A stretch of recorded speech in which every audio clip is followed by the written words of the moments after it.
प्रगति के पथ पर तेज गति से आगे बढ़ती भारतीय रेल अमृतकाल में न्यू इंडिया के निर्माण में अपनी महत्वपूर्ण भूमिका निभा रही है। भारतीय रेल की इंफ्रास्ट्रक्चर योजनाओं और यात्री सुविधाओं से जुड़े कदमों की सफलता के लिए हर साल बजट के माध्यम से एक मजबूत आधार तैयार किया जाता है। बजट में आवंटित धनराशि से जहां नई योजनाओं को शुरू करने में मदद मिलती है, वहीं पहले से जारी योजनाओं के निर्माण को गति प्रदान की जाती है। बजट 2023 भी भारतीय रेल के लिए नई उम्मीदें लेकर आया है। माननीय वित्त मंत्री श्रीमती निर्मला सीतारमण जी ने 1 फरवरी को संसद में वित्त वर्ष 2023-24 के लिए आम बजट पेश किया। A capital outlay of 2.40 lakh crores has been provided for the railways. भारतीय रेल को रिकॉर्ड 2.4 लाख करोड़ का कैपिटल एक्सपेंडिचर दिया गया, जो अब तक का भारतीय रेल को मिला सबसे अधिक कैपिटल एक्सपेंडिचर है। वर्ष 2022-23 में भारतीय रेल को 1.59 लाख करोड़ का कैपिटल एक्सपेंडिचर दिया गया था। देखा जाए तो पिछले वर्ष की तुलना में इस वर्ष लगभग 51% की बढ़ोतरी हुई है और ये कैपिटल एक्सपेंडिचर वर्ष 2013-14 की तुलना में लगभग 9 गुना ज्यादा है। जाहिर है कि बजट 2023-24 में भारतीय रेल के विकास के लिए जो रकम आवंटित की गई है, उससे देश में वर्ल्ड क्लास रेल इंफ्रास्ट्रक्चर के निर्माण, देश भर में रेलवे स्टेशनों के पुनर्निर्माण, बुलेट ट्रेन परियोजना के निर्माण और देश में रेल नेटवर्क के विस्तार को गति मिलेगी।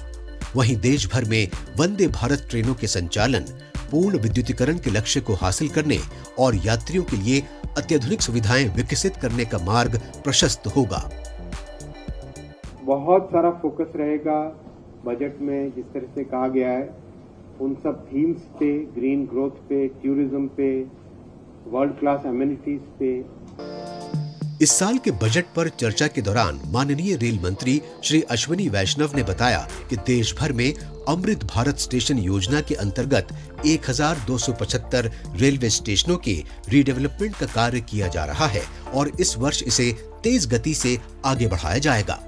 इतना ही नहीं, देश के कोने कोने को वंदे भारत ट्रेन से जोड़ने के प्रधानमंत्री श्री नरेंद्र मोदी जी के विजन को पूरा करने के लिए अब ICF चेन्नई के अलावा हरियाणा के सोनीपत, महाराष्ट्र के लातूर और उत्तर प्रदेश के रायबरेली में भी वंदे भारत ट्रेन का प्रोडक्शन चालू किया जाएगा। इस वर्ष दिसंबर तक हाइड्रोजन ट्रेन बनकर तैयार हो जाएगी, जिसे ग्रीन ग्रोथ पहल के अंतर्गत सबसे पहले देश के हेरिटेज सर्किट पर चलाया जाएगा। बिजली का उत्पादन भी हरित तरीके से हो, इसके लिए अल्ट्रा मेगा सोलर प्लांट्स स्थापित किए जाएंगे। भारत गौरव ट्रेन्स रेलवे के जरिए टूरिज्म को बढ़ावा देने में मील का पत्थर साबित हुई हैं। इसे आगे बढ़ाते हुए इस वर्ष रामायण सर्किट, जगन्नाथ सर्किट की तर्ज पर 5-6 नए सर्किट और जोड़े जाएंगे ताकि देशवासियों को देश की धार्मिक विरासत के दर्शन हो सकें।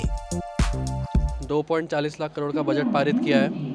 ये जानकर बहुत अच्छा लगा है, क्योंकि जैसे अभी जो भी नई नई ट्रेन आ रही है, वंदे भारत ट्रेन हो गई, राजधानी वगैरह हो गई, इन सब में और इम्प्रूवमेंट होगा और रेलवे की पूरी शक्ल बदल जाएगी। जो नेशनल स्तर पर अभी जो रेलवे को सब इतना प्यार करते हैं और ज़्यादा जनता को अच्छा लगेगा। सरकार ने जो बजट दिया है रेलवे को, उससे यात्रियों के लिए बहुत सुविधा होगी और इसके लिए हम सरकार को धन्यवाद कहना चाहते हैं। देखा जाए तो अमृतकाल के इस रेल बजट से न केवल भारतीय रेल को नई पहचान मिलेगी, बल्कि नए भारत के निर्माण में और जन आकांक्षाओं को पूरा करने में भी भारतीय रेल अग्रणी भूमिका निभाती नजर आएगी।